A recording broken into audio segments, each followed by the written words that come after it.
right, giddy up. We're going to do this. You got Bibles? You have a handout. You notice there was a new handout in pencils. That should be good. And then we can jump in because we all know we don't have a whole lot of time. So we just had a prayer upstairs, so I guess that counts. Check that off. I'm going to check that off the goal list. We began with prayer. We just did. And we close with prayer because we will later, so it's perfect. Study while we can. Yeah, let's study while we can. We got 50 glorious minutes together. Good to see you all back. I'm going to review a little bit, and we're going to jump in. There's a lot I want to talk about today as we consider mixing church and state. Let's get the table set for the two realms that Luther identified in part one. And he was helping to split the duties because bishops were doing state stuff and punishing people and a lot of legalistic stuff in church, and the secular authorities were commanding your conscience to burn your New Testament or burn this book or burn that author with heretics. So Luther had to say, hey, lords and princes, this is what your job is, and it's different from bishops. You guys shouldn't be looking on each other's turf and kind of using each other in a way we'll see this later, like pushing the two circles together into chate or sturge. I made that up. Okay. So this is what we also talked about. I had to make this graphic myself, so it looks pretty nasty, but it's sort of like the outer man and the inner person, right? We touched on this yesterday, and it's going to come into how Luther considers the role of church and state. We mentioned that secular authority, that's what this is an external behavior thing. The blue is like the exterior. The state deals with external behavior. So you want somebody to obey traffic laws and not to murder, and we're going to punish murders, and we're going to commend in society people who serve, and people who volunteer, and people who give, and people who do good things for their neighbor. We'll clap for that, and we'll put people in jail who do things that harm the property or life or well-being of another in some way, shape, or form. Exterior behavior modification, right? And the church is the only thing that rightly looks at the inner part of you and your soul and deals with matters of conscience, faith, and the heart. So we talked about how, and today we want to talk about some more of how the state, when it tries to go into heart issues, or if the church gets into exterior mode, you get into problems. And we briefly summarized that yesterday, talking about legalism in a church, where you get stuck with outward roles and people should be, and I'm just judging by what I can see, which is a total state kind of thing. The government can only govern, what Luther says, where they can see and kind of judge with the human mind based on external matters and relations between people. But the church and the Word of God goes into the heart and talks and judges the thoughts and attitudes of the heart, right? And works faith. So there's different distinctions and roles there we can't cross those lines. All of this are going to come up again as we, I hope, make some really full applications tonight together. So look at your sheets, and we have, since the world needs both kingdoms, we recognize that a Christian gives thanks for and supports the church for the sake of what? Fill in the blank. Why would we give thanks for the church and support the church in our lives? Because there's lots, you could say lots of different things. What comes to mind? Give thanks, support the church for the sake of the gospel. For the sake of the gospel. What else? Ethics. For the sake of, godly living, making people Christians, saving souls. What else? An anchor in the world? Okay. Being an anchor? Sure. and anchor, we know that God's ways, He has blessings in mind with His commandments, and to deal with, kind of like you said, the ethics of the Lord. You see there's abundant blessing to be found in the Word of God. That includes temporal blessings as well as eternal blessings. Anything else? We support the church to the praise of God. It's His thing. He built the church. He created the church. So we're praising God by giving thanks for it. Caring for souls, the ministry of the gospel, I like it. That's good enough. Why the Christian gives thanks for and supports the state for the sake of order, safety. God says to. God says to. We could say we praise God. We give thanks to God and support the state to the glory of God, just like we would say for the church. What is a clear statement? Everything God created is good. So Luther would say, remember, one of the things we touched on yesterday, and I know some of you weren't here, was that the church began to think that secular authority was strictly secular and forgot God's instrumentation, use of secular authority. And so instead of sort of despising it and keeping the state at arm's length, that's what some of them fell into, we can realize it's there to the praise of God. And Luther would say, it's just like food. God made food, and food is good, so you use food. God made the government, so we use and give thanks and support the government. Romans 13 was clear on that. Good stuff. Anything else? I don't know if I just put serving our neighbor's well-being. Peace. You had safety, protection, the punishment of the wrongdoer, to curb the wicked, to keep, and Luther says this often, we need the state to keep the wicked from doing what they want to do. Because there'd be a lot of wicked things that would just be done if we didn't have the state to curb the outward behavior and preserve and preserve our peace and protect us. Good stuff. Notice the two realms that are here. The inner person, by faith, the church celebrates Matthew 19. What does Jesus say about marriage, for example? A man will leave his father and mother and be united to his wife, and the two become one flesh. This is something the church celebrates, that God gave marriage, brings people together. We have a whole special view of marriage. But because of what? Because of wickedness, because of sin. What does Jesus say a little bit later? Moses permitted you to divorce your wives because your hearts were hard. He recognizes a role under Moses of the state, that's government, to curb and kind of prevent chaos. There were certificates of divorce. Otherwise, people would just leave their wives and nobody knows who's married to whom, but to write a certificate of divorce, at least we knew that you finished your marriage and you're not married anymore, instead of it being chaotic and not tracked or anything.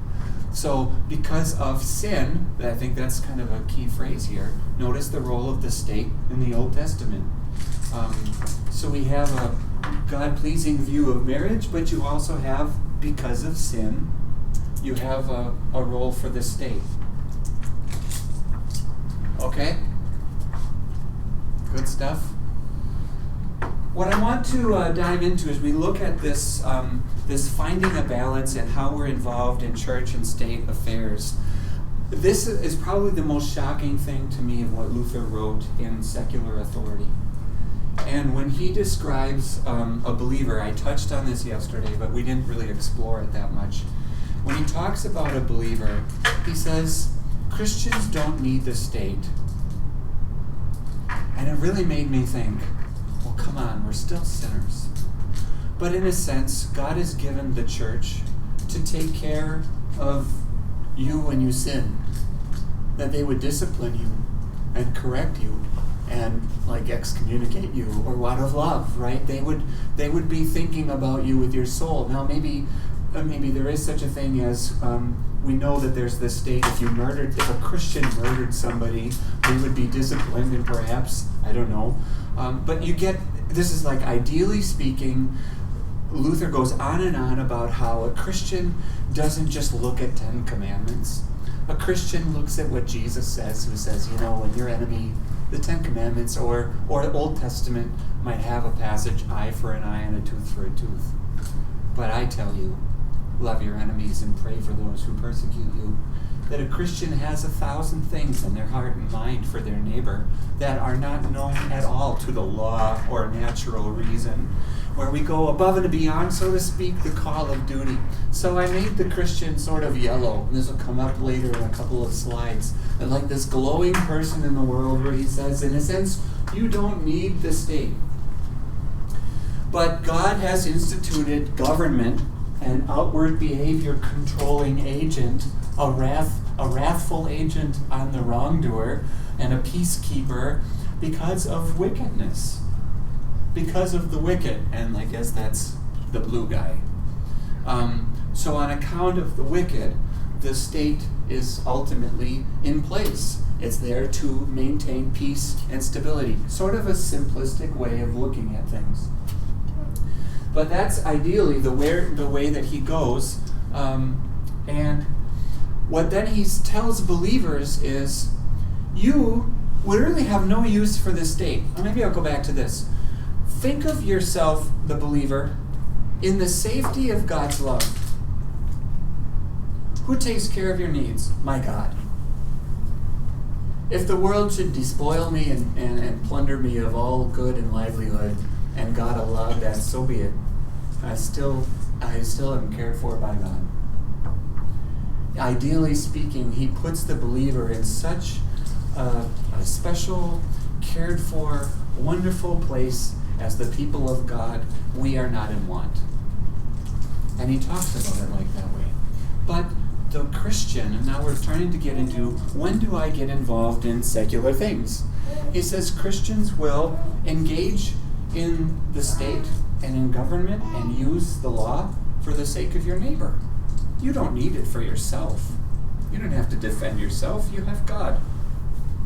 But for the sake of your neighbor, you will keep a government intact because you know that they don't have what you have. They need the state to keep their goods and to maintain their possessions and their life. The evildoers need, or the unbelievers, they need the state. So it's interesting. Here's a quote. You are under obligation. In fact, so even though Christians might feel like, hey, it's all good with me, and I don't need the state. Now you got that arm's length idea. He says, you in fact are under obligation to serve and further the sword by whatever means you can, with body, soul, honor, and goods. For it's nothing that you need, but it's something quite useful and profitable for the whole world and for your neighbor. And he goes on to say, and especially since the wicked definitely outnumber the righteous in the world. With so many wicked, we must keep the state going for the benefit of our neighbor, to keep his life. What do I think of this? I think it's a good argument. I think the ideal, can I write this down? I can, look how black that is. Yay! Okay, I think the ideal is Luther saying, Jesus says no revenge. And there's some attitude in the Christian that gets this. I don't have to seek vengeance. I don't have to seek me when I'm wronged. I get that. Now, I think Luther, and I know he does later on, we touched on this yesterday, that he describes self-defense and protection as a legitimate thing for a believer. Otherwise, he says we'd all be left widows and orphans or dead in the world. We wouldn't last very long. But he emphasizes this so much, and he does throughout this essay. He talks about never using the law for revenge. Self-defense is different. That's not revenge. That's just because maybe for my own life, to protect my own life, or to protect the livelihood and of my family. that's when I'm going to use the law, or I'm going to call the police, or I'm going to seek to make sure there is justice in the world for the sake of my neighbor, even if my neighbor is my child or my spouse, for example. So, but he really aims at this a lot in this paper, driving you not to do anything for selfish reasons, purely for yourself, as an antithesis to revenge, driving against revenge. All right. Comments or questions so far? We're going to get to some other things coming up here. Discussion points that I think are helpful. Let's look at this is one example that Luther brings up, is when Jesus was questioned about the temple tax, and he says, "Well, go get the coin from the fish mouth and pay the temple tax." And what does he say? "Take it and give it to them for my tax and yours." He doesn't want to cause offense. Luther says he doesn't have to pay this, but he does for the sake of others. One of his examples, the believer has a lot taken care of for him, but I engage in secular things and I want to preserve the government for the sake of my neighbor and the stability of society. Here's just a couple quotes before we discuss the things on the sheet. "Therefore, should you see that there's a lack of hangmen, beadles," that's a funny translation. I didn't look up the German word, but a beadle is just some sort of assistant or civic helper that maybe a judge or a prince might use. It's a very general term, and I had to look it up. So beadle. Hangmen, if you see there's a lack of hangmen or judges or lords or princes and find that you are qualified, you should offer your services and seek the place, so that necessary government may by no means be despised and become inefficient or perish. So take a look around you. Are we missing qualified people in the secular authority realm? And if so, and you think you have the gifts to serve, jump in and make sure, because these are necessary things. He's, again, trying to realize that God's work happens in the secular realm, and it's good for Christians to think about that as a vocation if you're not a priest or you're not something else already, and say, look, there's a big void in our town. There's nobody to do the hangings. So we need somebody to do the hangings. I'll do it. Interesting perspective, because he says this should happen for the sake of peace and stability. We need this. We need these roles filled.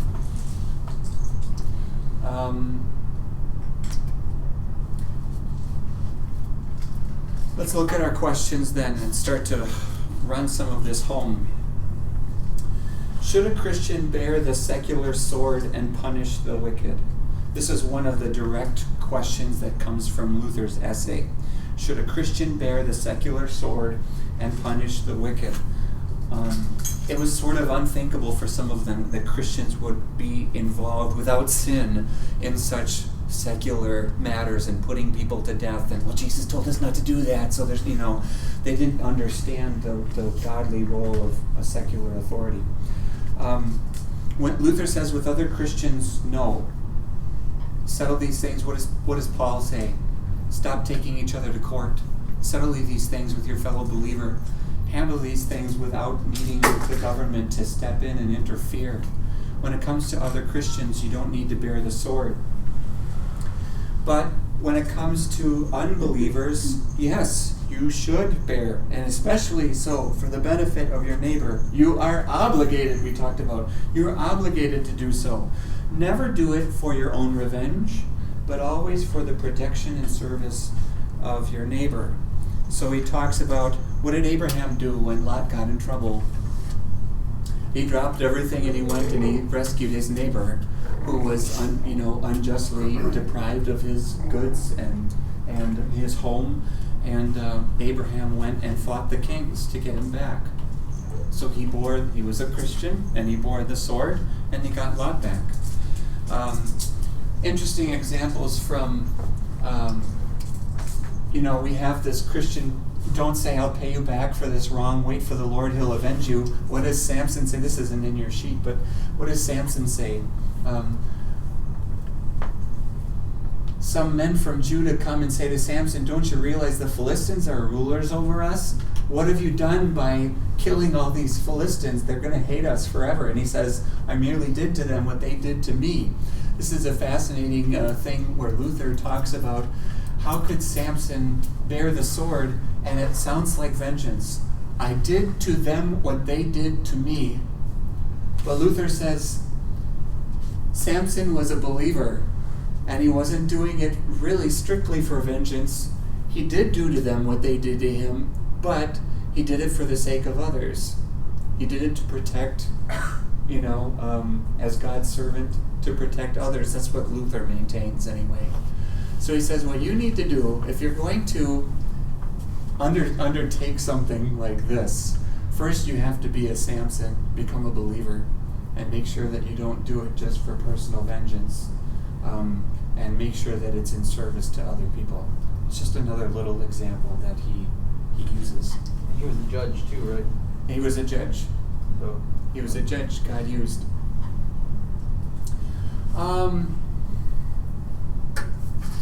Okay. Couple of things. We have on the list Cornelius and Sergius Paulus, Acts 10. These are just people that Luther mentions. Hey, they were Christians. Remember when Cornelius became a Christian? And what was his job? Well, he worked for the governing authority. And Sergius Paulus, well, he's a commander. So you have guys who are involved in the state, and they're not asked to leave their jobs, but they put it in service to the Lord. What did the Apostle Paul do, not just in Acts 16, but in a couple other places? He used his rights as a Roman citizen to escape unjust punishment, self-defense. When and where it was in service to other people as a missionary of the gospel. He didn't always make use of it, but he did for the sake of the gospel, and not in a selfish or vengeful way. He made use of his rights as a Roman citizen, just like we might make use of the rights of the court system to defend ourselves against accusation. I put this up here because it's just a simple summary of the believer who recognizes all that I have in the Lord, which puts me in service to all people, fills me with love. I desire what is good, and I use the state for my neighbor. I honor the state in my heart for the Lord's sake. We touched on that. I submit to the law as it's God's established authority, and I don't use it for personal vengeance. The Kentucky County Clerk, do you remember this? What are her options? When you think about her role, she's a servant in the state. She works for the government. She, if you didn't remember, she refused to hand out marriage licenses to gay couples. And while on the job. So, and she said it's because it violates her conscience. She couldn't in good conscience hand out a marriage certificate. Parallel would maybe be a Christian who's a teacher in the public school system in science class and has an evolutionary curriculum to teach. What are their options? What do you think are the options? They could leave the profession, find something else. You could leave. You could leave the profession if your conscience bothers you, and being a part of that, you could leave the profession. Others? with the evolution curriculum, you could, if you're forced to teach it, you could present that it's one of several ideologies about the theories of how the world came about being, instead of saying this is the way that it happened. Be faithful to the duty to teach the evolution, but to teach it as one option among many. So, in a sense, stay in it. She could the clerk could stay in her job and hand out marriage licenses to gay couples. Would be the corollary, right? so you could stay in your job and you could do it. This is a critical thing, because if you have a state job, and it's too bad that Vanessa isn't here, because she was talking about I'm a teacher and I have to teach things, and she was kind of interested in this. But hey, we're making a video. What is a video for? She can find this later. But that's the idea. Is you could realize this is the state. It's subject to natural law and human reason.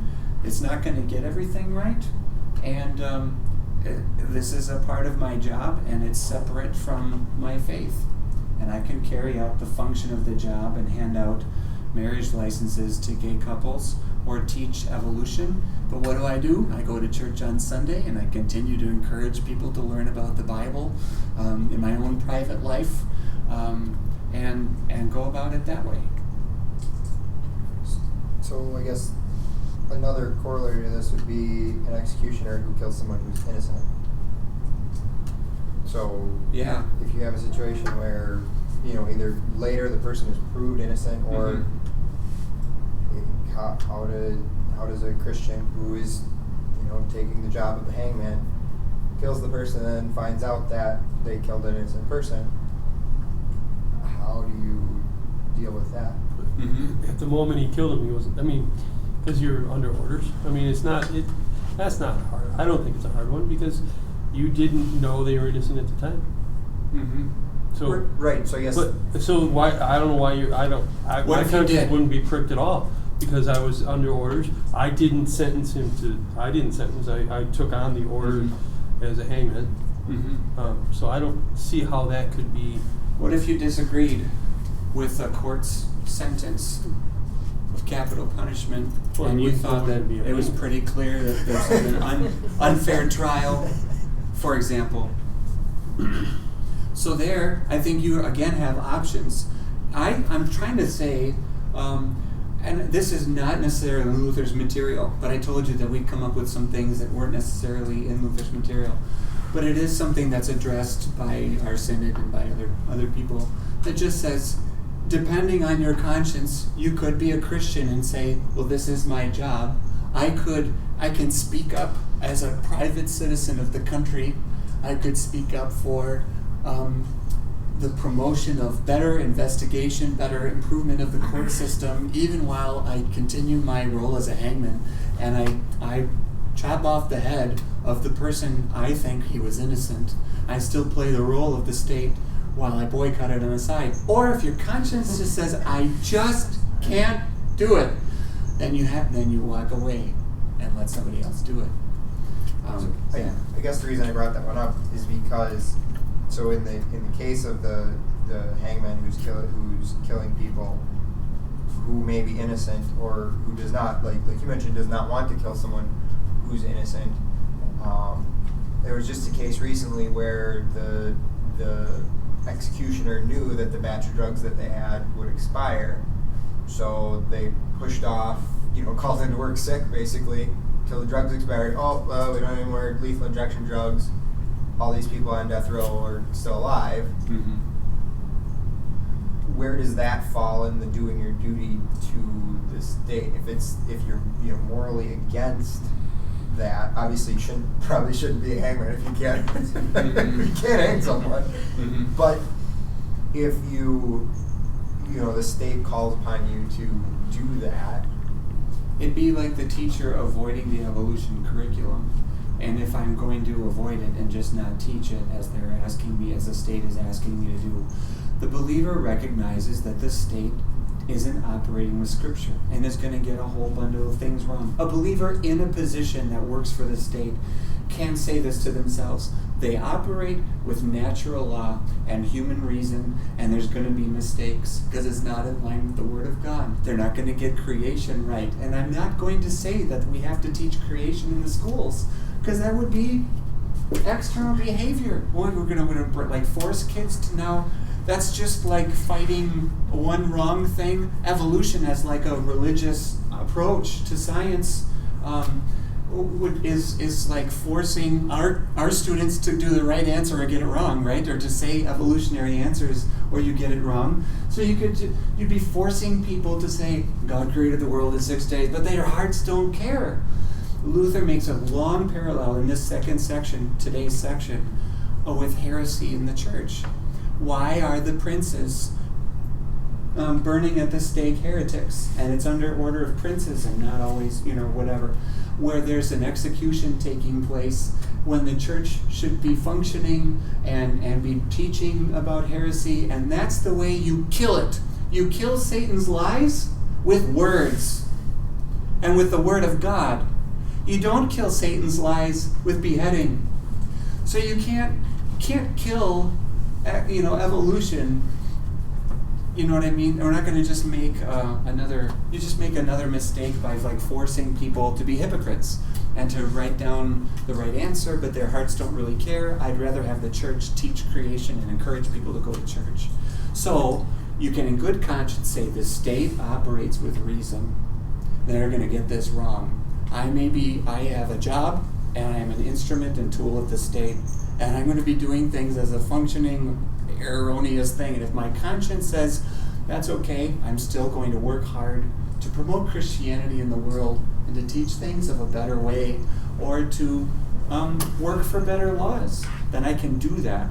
But if I have it, and if my conscience doesn't let me do that, then I should quit my state job. Well, that quote from Luther, didn't he say, look around? I mean, shouldn't you place yourself in a place where you know your conscience? I mean, if you're going to go work in the state, you pretty much know your own level of tolerance, if you want to use the word tolerance. Yeah. So if you have a problem with capital punishment, maybe you shouldn't get into that role, so that your conscience isn't that tug of war. Yeah. Or exactly. if you're strongly against evolution teaching, maybe you shouldn't be in a role that's being forced you to teach it.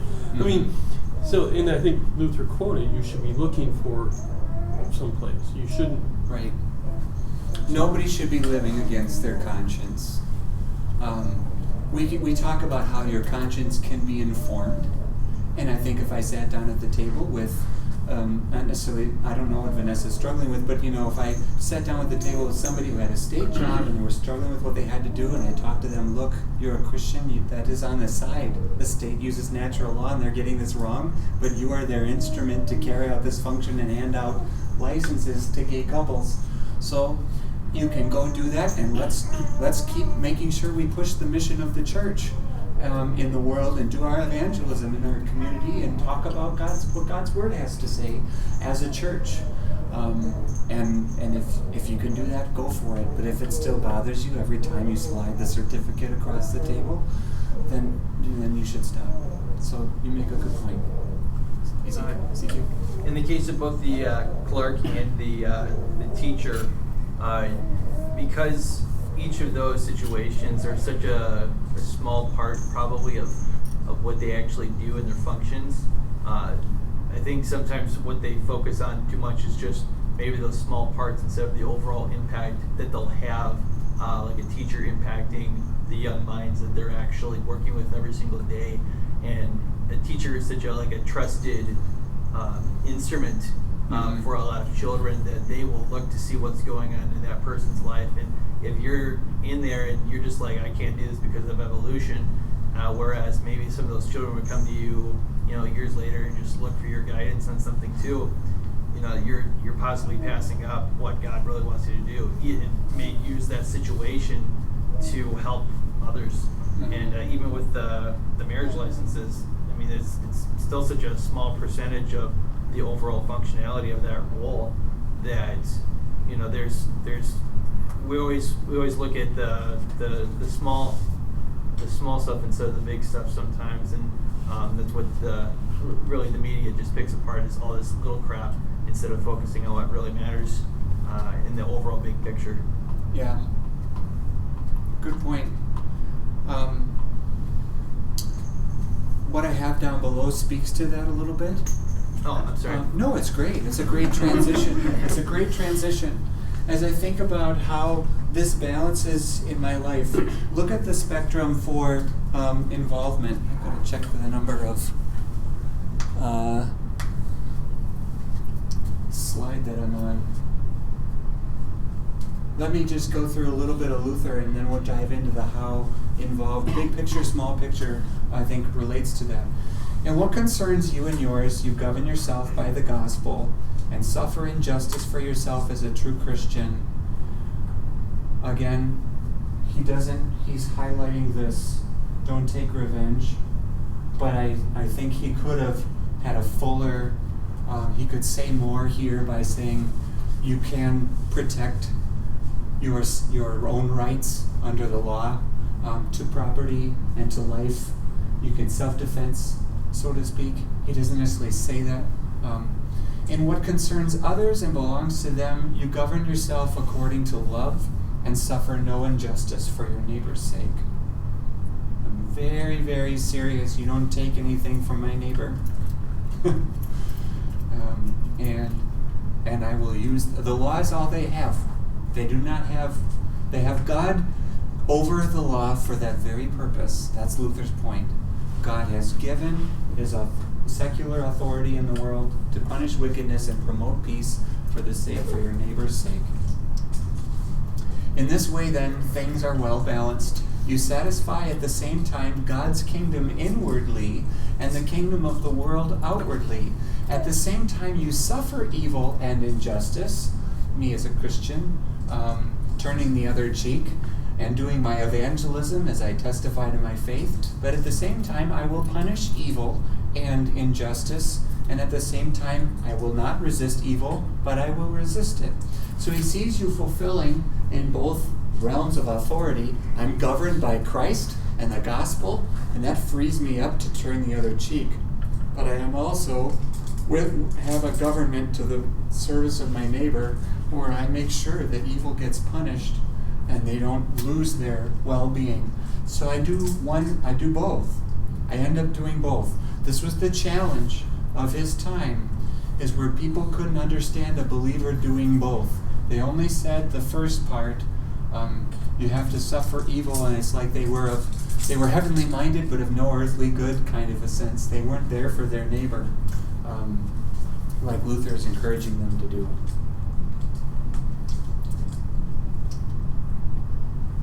I thought a great passage from Jeremiah. This isn't in your notes, but seek the peace and prosperity of the city to which I carried you into exile when they went to Babylon.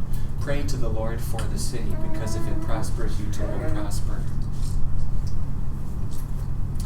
So we're here with these attitudes. Let's look at the how involved. How involved should we be? We talked about how this is often what's going on in Luther's day, church and state smushed together. People talk about a complete and total separation between church and state, and then there's something with a little bit of overlap here. I think that this involves attitudes toward these things as well.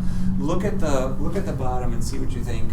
How involved should we be? Political preaching would be here, right? We don't want that. Political preaching. Quietism is one of the accusations against the Lutheran Church. We never talk about politics or secular things. Again, heavenly minded and no earthly good. Over here. What do we do in the middle?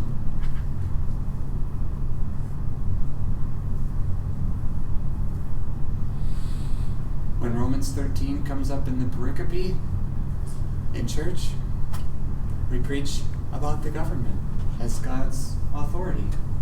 And we talked about people getting involved, writing to your governors if you think there's injustice or something that could be bettered, going and voting as a citizen of this country.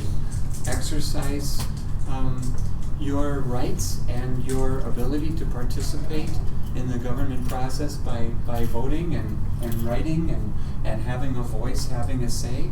So we're not hesitant or to even encourage people in Christian vocation like we're doing in this class. So there's like a middle ground where we're not telling you what to vote for or interfering in the political realm, but we are also underscoring this is God's authority in the world, and following Scripture's guidance for us on it, and not leaving ourselves completely aloof to it all and quiet about it.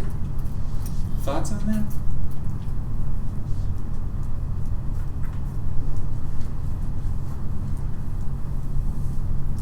Another application of this we've touched on is if churches consider it their job to reform society through legislation. And Joanne mentioned prohibition yesterday. We have to change the laws to make it look like God's stuff and be more of a Christian nation with the 10 Commandments governing our society.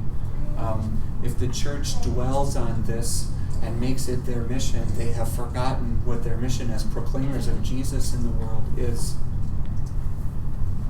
So, thinking of a balance there. Comments or questions? I didn't know how to put this in the individual phrase. I said, as individual Christians, what did I say this would be? I said, strong political views. I don't know what to do. It might not be the right way to put it. I didn't know what to say. What would be like is there a thing as too involved in churchy stuff?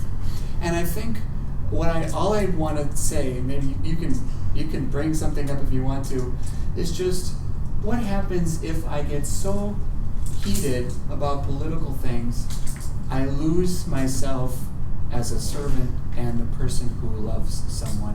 What if I get so up in arms about a border wall that I think should be in place, but I still can remember that some of my neighbors are undocumented, but they're my neighbors, and I need to still love and serve them.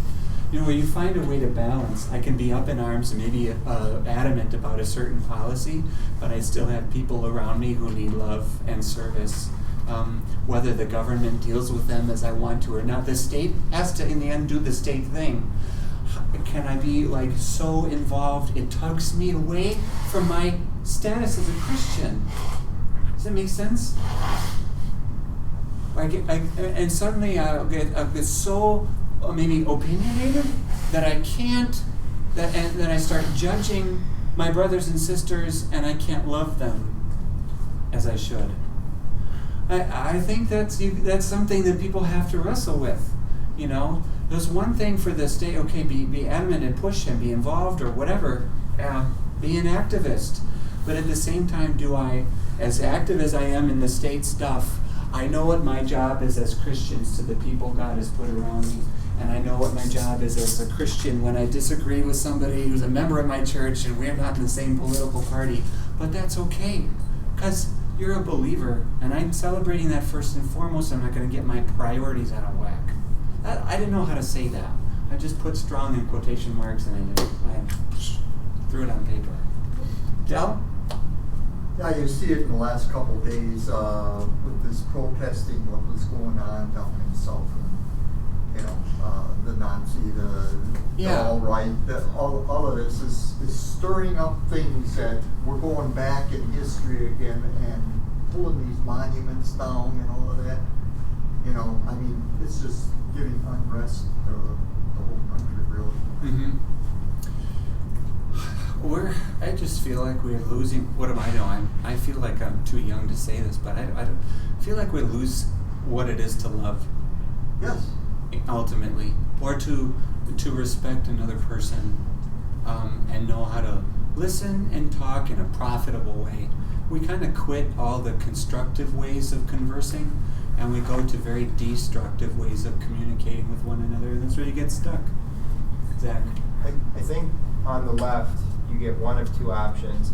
You either get what happened in Luther's day where the church is the state, or you get church and state, and people don't want to talk about the church part, and it's all state. The state takes upon the role of the society, the morals, the ethics, and that's what you're hearing in the news is, well, the government didn't have any ethics, the government didn't have any morals, and that's not the role of the government. The government is to enforce the laws that are on the books. The society should come forward with its morals and ethics.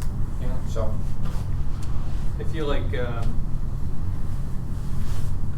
probably went some of your too strongly opinionated, they start alienating the people that are within the same church building, and that if maybe, I don't know, maybe Zach is completely different, we don't, but what if he and I had completely different views, we're talking about church, and then I let some kind of, diverse, or divisive statement out that insults him that I didn't know, and then all of a sudden now, instead of working together for God, now it's like now I'm working against us working together. Yeah. Yeah. How do issues, and sometimes can I add this to your statement if everybody heard that? Think about how some of the political issues are very important. At the same time, I look around and I say, in general, me and my neighbor, we have peace, and we have some stability. This is the time when, I don't know. Are there some times where I say, let's jump into the church stuff when, if we can take for granted something in the state that's going well, it's good to be nitpicky and to care about laws and to care about things that matter in those laws. But does everything have to have an opinion where I'm neglecting Bible reading because I'm spending so much time researching this and I'm not, you know what I mean? Where it kind of gets it just gets out of whack. And maybe I can remember there's good opportunity, like everybody's kind of, well, maybe not everybody's eating, but we're eating, we have some health, we have some stuff. It's a little bit better than Luther's day in some regard. But let's jump into the Word and we're the church. I'm a believer. I want to focus on this. It's just food for thought, but it's not like it's a slam dunk. Again, I'm not the one, because that's why I took this class. I don't have all the. I'm not the one who's going to jump into the secular realm as much as some other people might have that role or the know-how. I know Greek, sorry, and I need to focus my time on the Word. But maybe it's good for some people to kind of hear, am I keeping a balance as I learn about one, but I really need to not forget I am a believer in this world. That's a really rare and special thing. What am I doing as a believer? Go ahead, Sam. I heard someone say this week that the U.S. has 300 million people, and so what you had was 1,000 nut jobs that basically, marched on this city. And the point is that these people don't speak for the majority of Americans. However, the media portrays that they do, and that's the difference. Is that the media believes that the majority of Americans are biased and racist because of this episode. So it's just nonsense. Just to add on to that, there's a difference between us having like a respectful discussion and me dehumanizing like the entire other side of the political spectrum. I think the point here is on the strong political side of the machine is if your political involvement comes to the point where it's destructive to peace and harmony and it's not for the sake of your neighbor, then maybe you've gone too far. Because then you're not fulfilling your role as a citizen of the government that God has established for you. Yeah. I'm here to promote laws and things for my neighbor. That's and it's just a simple thing. And if you're stepping over that, then I think that's kind of the main point there. On the flip side, the state probably would love to have that wall built. Yeah. So they wouldn't have, the peaceful, calming effect. The struggle on the other side as well, as far as the state is trying to, you're a Christian, you can't be in charge of handing out, those certificates or because you're a Christian and you go to that church, so you can have that job. Oh. So there's that struggle as well within. You walk into it and you say, I'm a member of this church. I want to, help out where I can. Well, you can't do that because. So the state wouldn't mind, pushing all the moralists, if you will, out the door, so they can continue to rule. The evildoers, if they got a charge, we're assuming that the state's neutral. in this discussion. Right. But when the state moves one way or the other, It starts It's- to bind consciences. yeah, I mean, the conscience level goes up, hopefully, of most Christians, unless they get absorbed into it. Which is the next section, and we're sort of running out of time for that. But one last thought to round out that page: the indifference. And, some people, I'm fed up with politics, like I don't even want to talk about it, and that is something that gets lost there for my neighbor when I kind of just quit because it's broken or it's annoying or whatever, it's frustrating, So it is frustrating, but hey, we're here. My neighbor needs good laws, and I'm going to keep working for it or voting, and I'm going to find a middle way to not just run away and forget what I could do for my neighbor.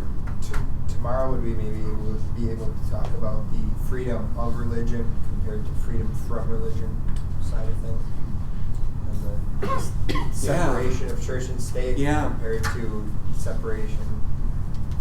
That's so boundaries is the next side of the page.